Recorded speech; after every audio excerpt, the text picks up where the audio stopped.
Quelque part dans Paris habite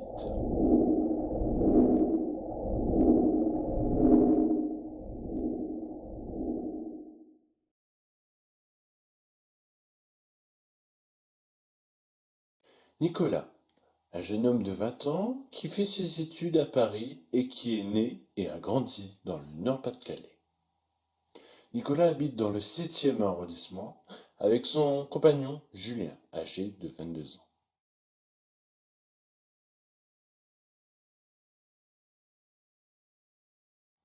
Vendredi 21 décembre, il est 6h30 du matin et Nicolas se lève pour prendre son petit déjeuner et se préparer. Quand il arrive, Julien est déjà debout et une conversation entre les deux jeunes hommes débute. Oh, bonjour mon amour, tu as bien dormi? Je t'ai préparé le petit déjeuner. Très bien, et au fait, merci d'avoir préparé le petit déjeuner, mon cœur. Nicolas s'assoit à la table.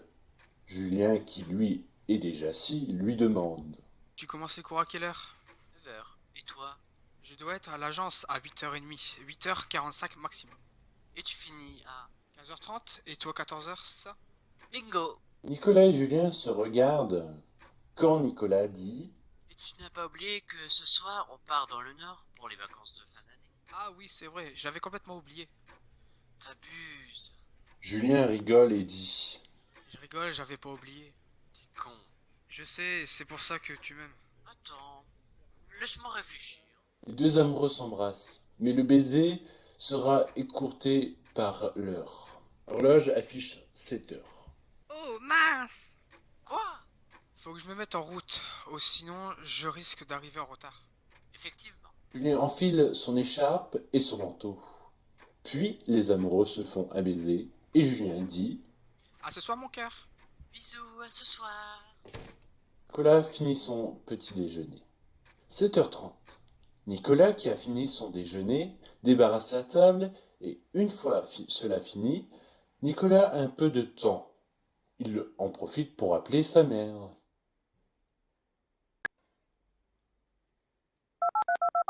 Bonjour, mon chéri. Bonjour, maman, tu vas bien? Ça va très bien, et toi? Je vais très bien, et j'arrive à la gare à 21h30. D'accord, et Julien, va bien? Oui, il va très bien. Bon, il faut que je te laisse. Déjà? Bah, bonne journée, mon chéri. Merci à toi aussi, bisous et à ce soir.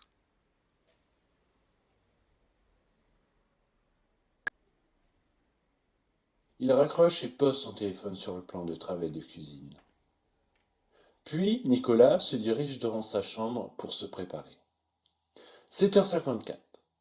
Nicolas sort de la chambre, enfile son manteau et son écharpe, prend son téléphone et se dirige vers la porte d'entrée. Il sort de l'appartement et ferme la porte à clé.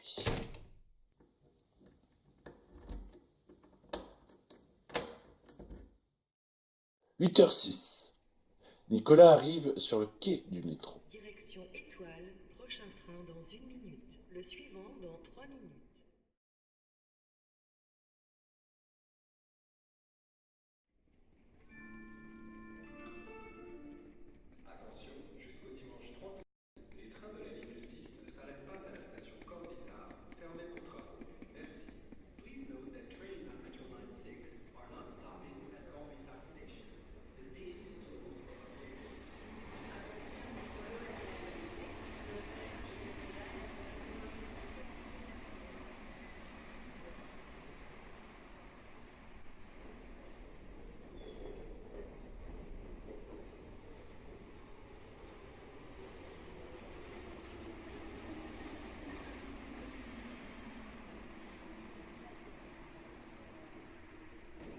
À 8h10, le métro arrive. Nicolas monte, les portes se ferment et le métro démarre.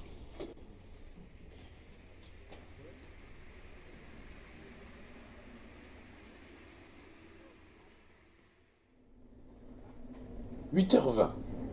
Alors que le métro roule, il freine brusquement et s'arrête.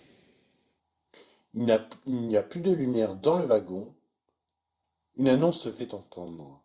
Mesdames, Messieurs, Suite à un accident technique, notre train est arrêté pour une durée indéterminée.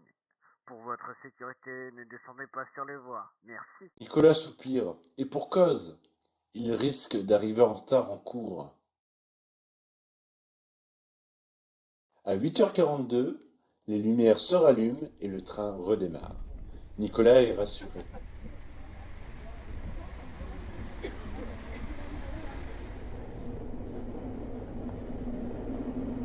On prend la ligne 5 et aller jusqu'à... Ouais, tu prends la 5 et après t'es loin encore. T'es loin encore.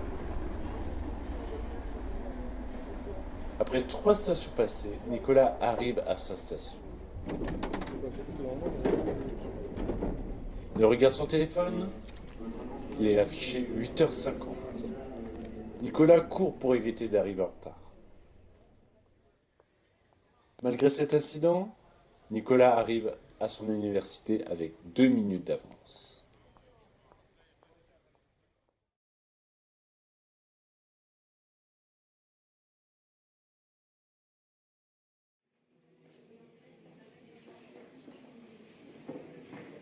« 14h. La sonnerie retentit et Nicolas rassemble ses affaires et se dirige vers la sortie de l'université.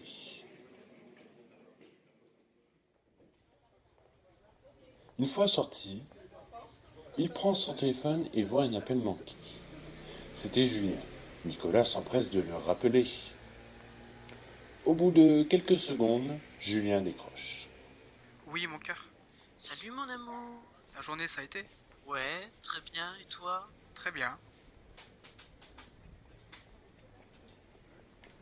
Nico, Oui.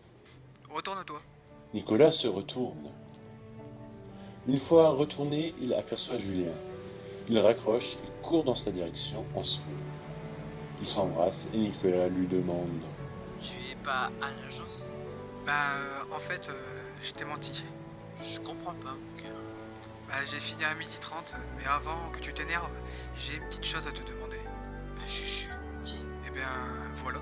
Julien se met à genoux à terre, les passants s'arrêtent et regardent. Il sort de sa poche une petite boîte rouge. Il ouvre et dit Nicolas Dupont, veux-tu m'épouser? Nicolas commence à pleurer. Oui. Julien met la bague au doigt de Nicolas. Les passants applaudissent et ils s'embrassent avec les larmes qu'ils coulent toujours.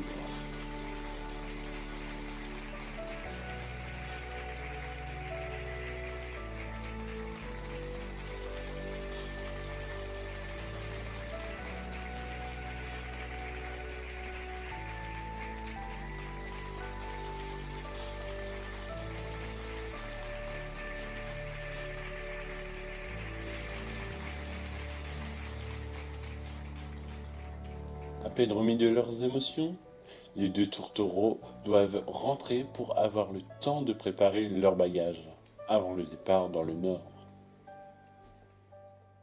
À 14h36, ils arrivent à l'appartement. Julien et Nicolas arrosent leur demande de mariage avec un verre de champagne.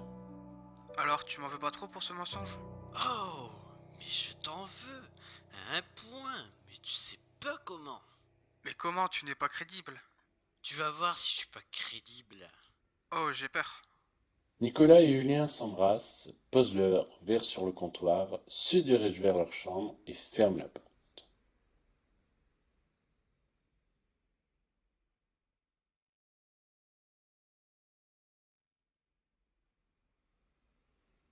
Les amoureux qui se sont endormis ouvrent les yeux en même temps. Ils se regardent et se disent Tu as fait une bonne sieste, mon Juju? Effectivement, il est affiché 18h45. Oui, Nico. Faudrait préparer les bagages. Alors, go. Nicolas se lève à son tour et il commence à préparer les bagages. Quand Julien et Nicolas ont fini de préparer les valises, ils regardent l'heure. 19h16. Bon, les valises sont prêtes. On n'a rien oublié? Non. Bon, on peut y aller.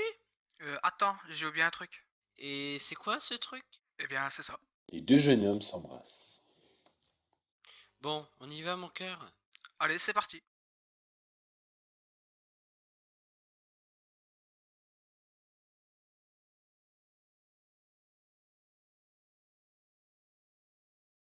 À 19h21, ils arrivent sur le quai du métro. Ils sont à peine arrivés que le métro est arrivé.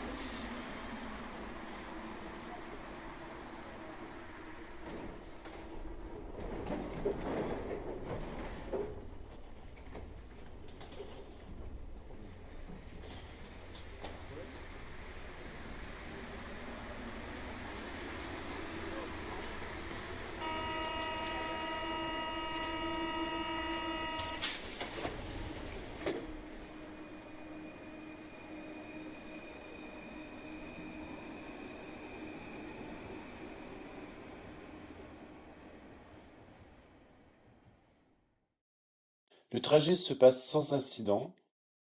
30 minutes après, Nicolas et Julien sont arrivés à la station où ils doivent descendre. Une fois descendus du train, Julien regarde l'heure sur son téléphone. Il est affiché 19h51. Les amoureux se dirigent vers la gare Paris-Nord, arrivent à la gare et ils regardent l'horloge de la gare. Il est affiché 19h54. Nicolas prend la parole. On est bien arrivé en avance. Oui, on va boire un verre pour passer le temps. Allez.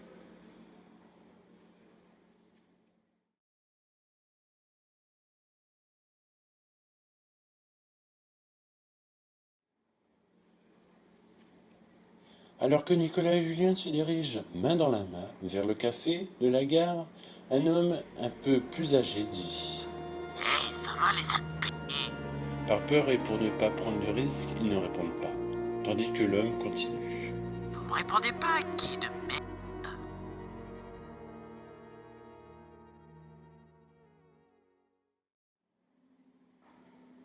Arrivés dans le café, Julien et Nicolas s'installent à une table. La peur redescend.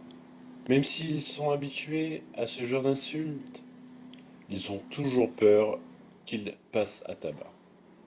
Quelques secondes après, le serveur arrive à leur table. Bonsoir, qu'est-ce que je vous sers? Julien répond. Un café, s'il vous plaît. Nicolas répond. La même chose, s'il vous plaît. Très bien, je vous amène ça tout de suite. 10 minutes ont passé, le serveur ramène les cafés et Nicolas paye. En même temps de boire leur café, Julien et Nicolas discutent de tout et de rien. Julien regarde son téléphone, il est affiché 20h20. On y va, mon amour? Nicolas et Julien se lèvent et se dirigent vers le TGV. Une fois devant, Nicolas demande à Julien Quelle voiture?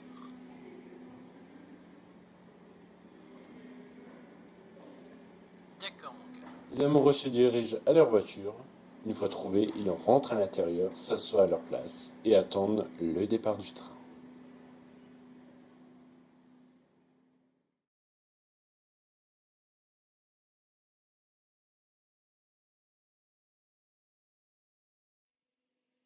« 20h30.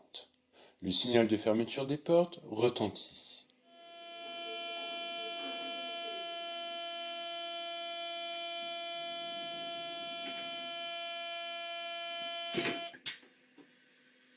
Le train démarre et quitte la gare.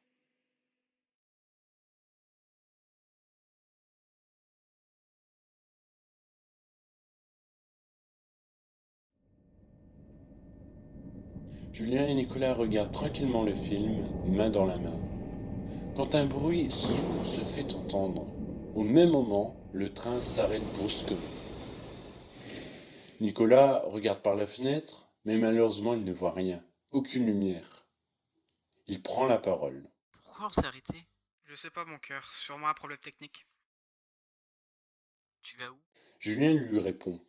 Je vais chercher quelque chose à boire.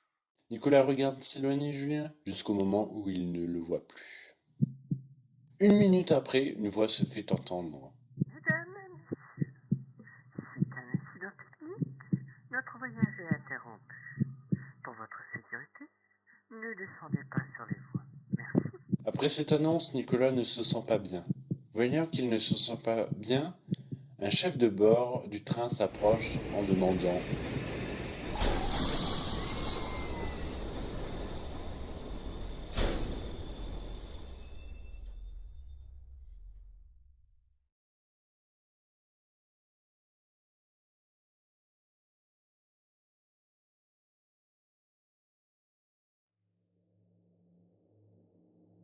Nicolas reprend connaissance, complètement sonné.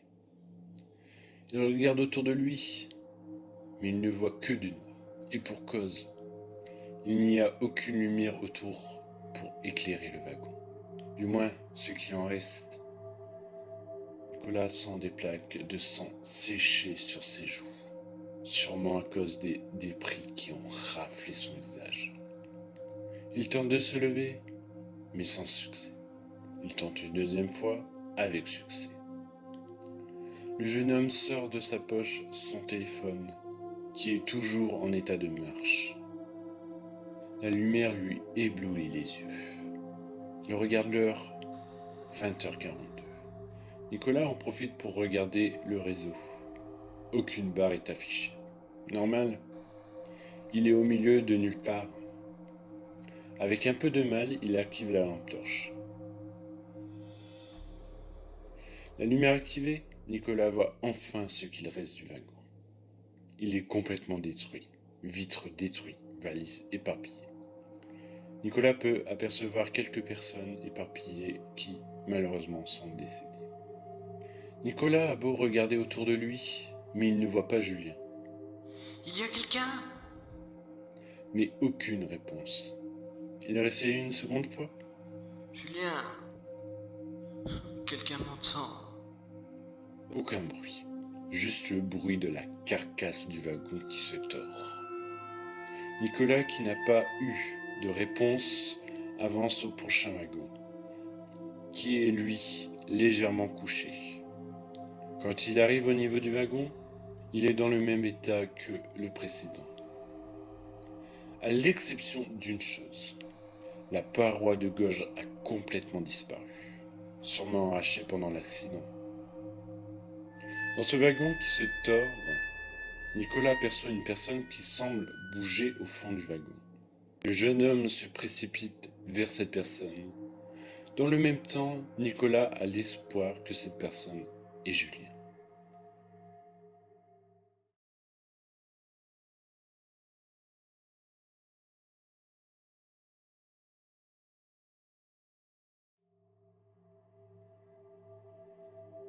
Nicolas court en direction de cette fameuse personne en criant le nom de Julien. Julien, c'est toi? Julien? Nicolas arrive devant la personne et s'accroupit. Oh, bonsoir. Oh, bonsoir. Vous avez l'air déçu. Ben, en fait, je pensais que c'était mon compagnon, mais je suis content pour vous que vous êtes en vie. Oh, je suis désolée de vous avoir donné un faux espoir. C'est pas grave. Et sans indiscrétion, votre copain s'appelle quoi? La jeune femme n'a même pas le temps de finir sa phrase que Nicolas répond. Julien, c'est son nom. Moi, c'est Alice. Et moi, Nicolas. Un silence de quelques secondes s'installe. Et puis j'ai ton âge, on peut se tutoyer. Oui, si tu veux. On va retrouver ton copain. Ne t'inquiète pas. Merci, c'est très gentil de ta part. Très bien. Avant l'accident, il était où? Il était parti chercher à boire. Ok. On va voir la voiture bar. Il est sûrement là-bas. La jeune femme passe devant, mais elle tombe sur le sol. Ça va? Oui, oui. À part que ma jambe me fait mal. Laisse-moi regarder. Nicolas regarde et découvre une importante éraflure. Il s'empresse de faire un bandage avec son gilet.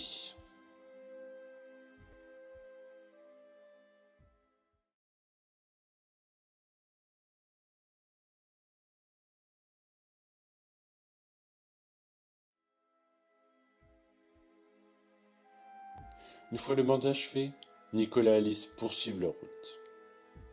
Ils passent de wagon en wagon, mais aucune trace de Julien. Jusqu'au moment où ils arrivent enfin à la voiture bar. La voiture est complètement détruite. Elle s'est emboutie dans la voiture d'en face. Nicolas crie de toutes ses forces. Julien! Mais aucune réponse. Tellement qu'il a crié. Juste après, Nicolas tousse. Le jeune homme s'assoit et s'appuie sur une paroi du train et fond en larmes. Tout de suite après, Alice fait la même chose. Il doit être quelque part et en vie, j'en suis sûr. J'espère. Il reste assis pendant un long moment, assis sur le sol, en regardant droit devant eux.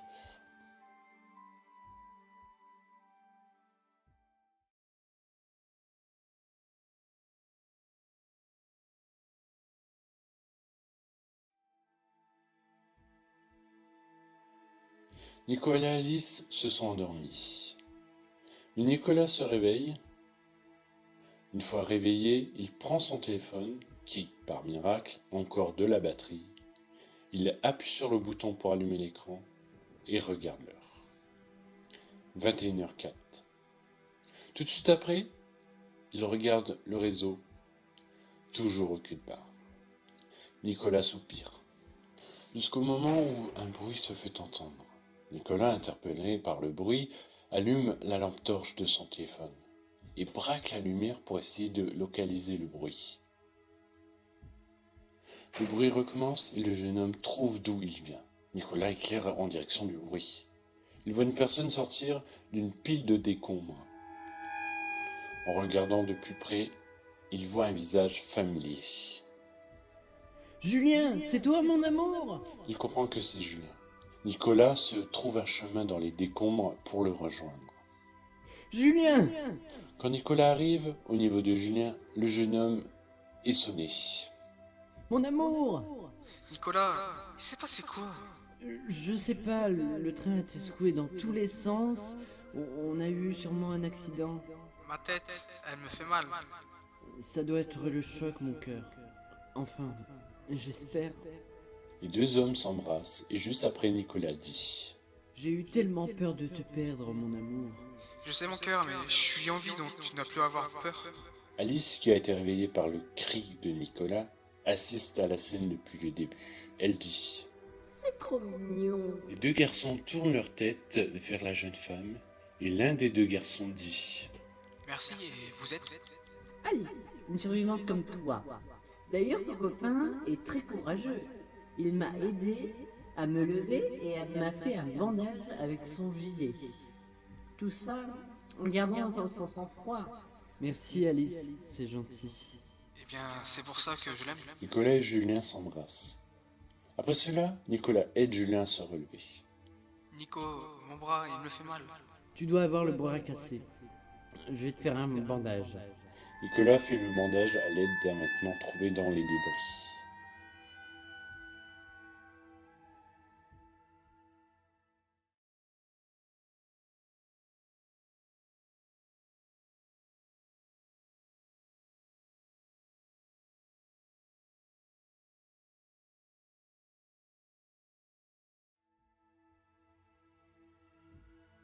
Nicolas, Julien et Alice se sont assis dans une voiture qui est plus ou moins en état.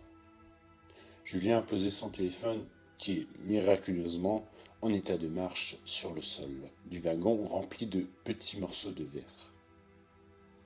Juste après, Alice prend la parole. On va mourir dans ce wagon. Mais non, les secours vont arriver. Enfin, je l'espère. Après que Nicolas a dit cette phrase, Julien met sa tête sur son épaule et s'endort. Puis Alice s'endort à son tour.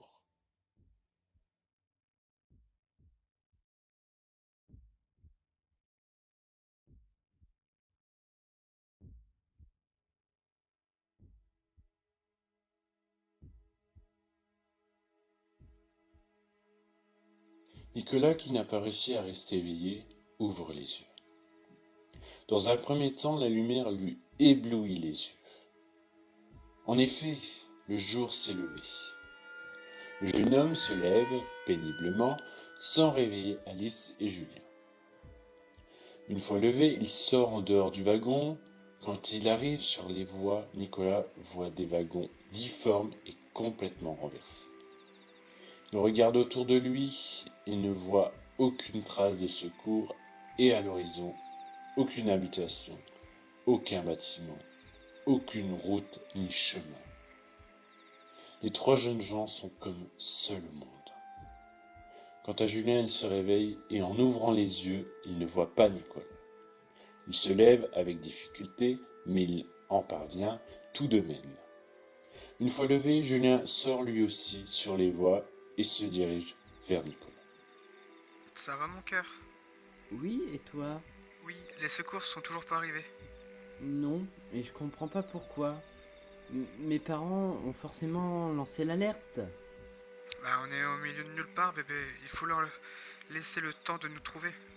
Oui, t'as sûrement raison. T'inquiète pas, ils vont nous trouver mon amour.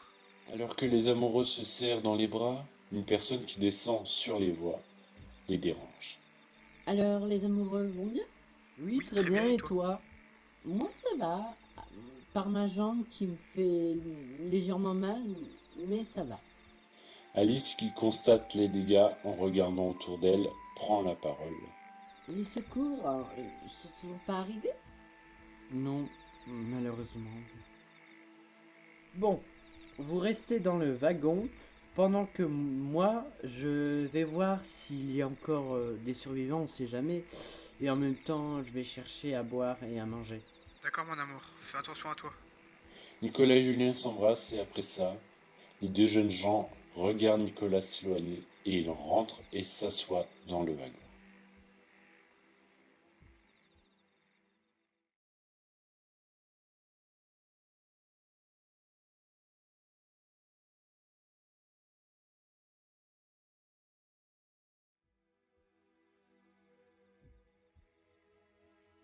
Après quelques minutes de silence, Alice prend la parole.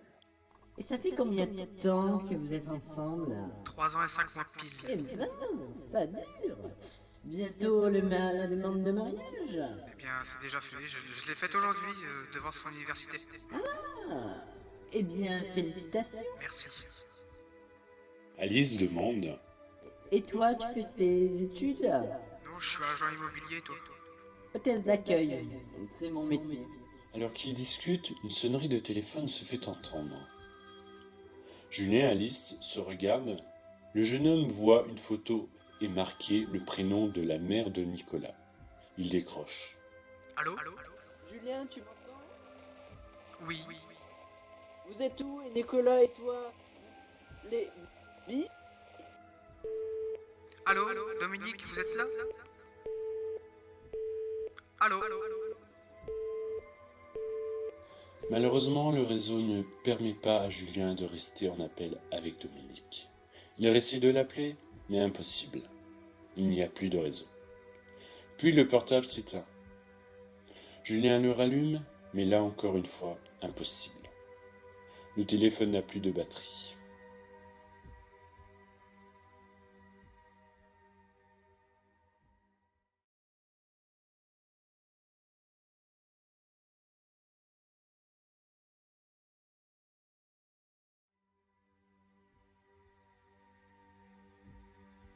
La nuit est tombée et les trois survivants sont toujours assis dans le même wagon.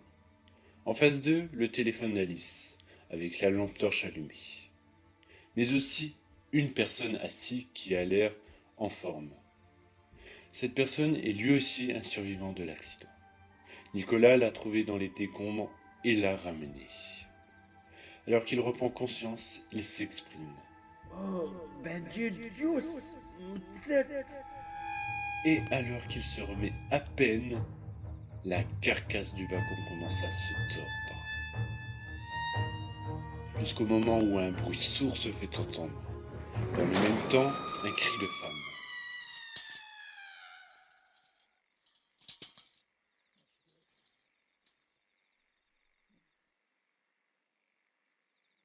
Dès que le bruit ne se fait plus entendre, Julien pointe la lumière en direction de l'homme. Alice, Nicolas et Julien n'en croient pas leurs yeux. Et pour cause, un débris de la carcasse est planté dans l'homme, là où il y a son cœur. Et bien évidemment, il est décédé. Alice demande il est mort? Malheureusement oui. Juste après cette phrase, Julien met une couverture en le recouvrant complètement. Il se rassit et un silence s'installe. Les trois survivants restent assis sans bouger et sans dire un mot.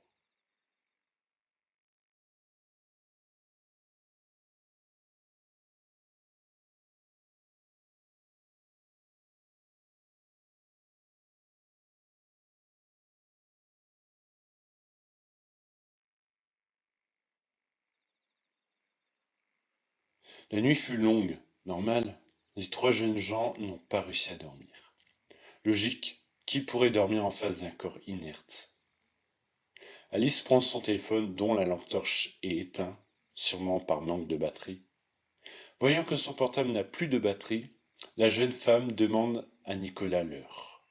Mais lui aussi n'a plus de batterie. Julien décide donc de sortir du wagon pour estimer l'heure à l'aide du soleil. Une fois arrivé, il regarde. Julien estime qu'il doit être environ 10h30. Et alors qu'il allait regagner sa place, un bruit se fait encore entendre. Mais cette fois-ci, ce bruit est complètement différent. C'est un bruit d'hélicoptère. Julien alerte Alice et Nicolas, qui se lèvent. Le jeune homme agite les bras pour que l'engin les aperçoive. Par chance, l'hélicoptère les a remarqués. Et plus l'engin se rapproche, plus Julien voit que ce sont les secours. Nous voyons un survivant.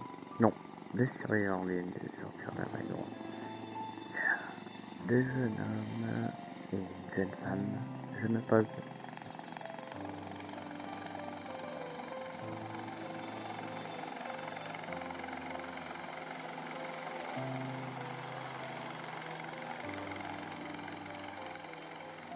L'hélicoptère se pose et une fois posé, 2 secouristes se précipitent en direction des survivants. Montent dans l'engin et redécollent.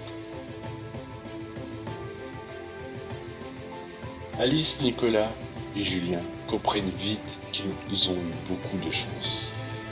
Mais le principal, c'est qu'ils sont en vie.